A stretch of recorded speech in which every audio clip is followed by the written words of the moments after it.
The Titanomachy had ended. The Titans were bound in Tartarus. Olympus gleamed above a world trembling with new order.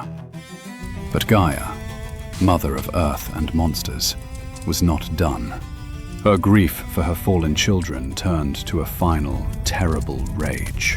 And from the scorched plains of Cilicia, she birthed one last son, Typhon, the storm made flesh.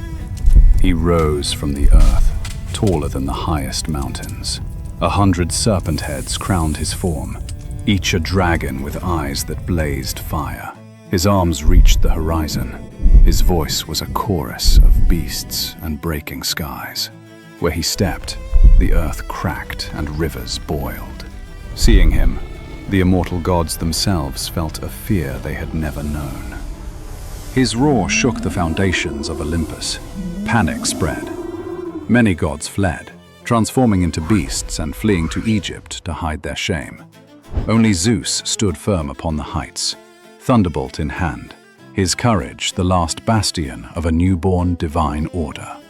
Their battle tore heaven and earth asunder. Lightning met stormfire. Seas were thrown into the clouds.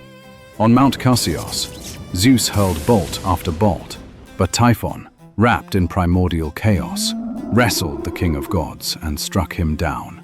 He coiled his serpentine limbs around Zeus, tore the divine sinews from his limbs, and dragged his crippled form to the Corycian cave in their homeland of Cilicia.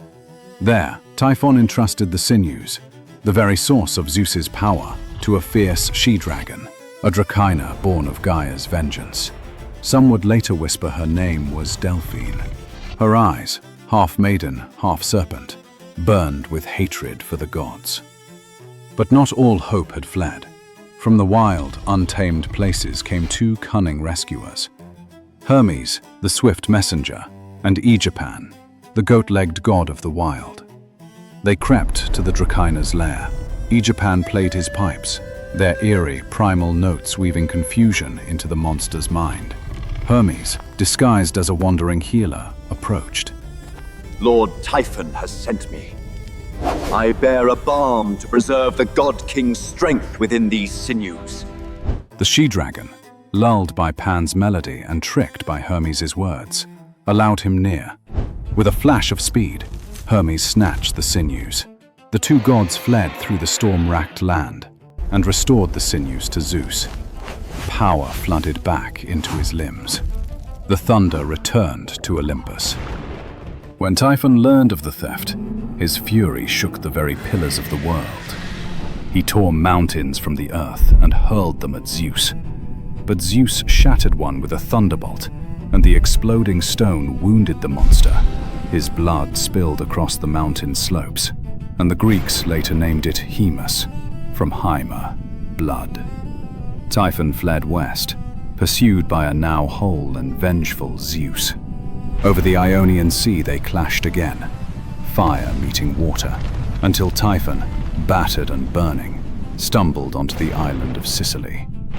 There, Zeus unleashed the full, unbridled storm of heaven. The sky split, the earth groaned, and at the final moment, the king of gods hurled Mount Etna upon the monster, crushing him beneath its eternal weight. From the depths, Typhon's rage was not extinguished. It still burns, spewing molten fire and ash through the mountain's heart. Typhon was the last roar of the old world, the final storm of chaos before the reign of divine order. He became the progenitor of monsters, the father, with Echidna, of horrors like the Hydra, the Chimera, and Cerberus. And though the gods ruled from Olympus, mortals would forever feel his fury, in the trembling of the ground, in the fire that erupts from the earth. For even chained beneath Etna, Typhon still dreams of vengeance.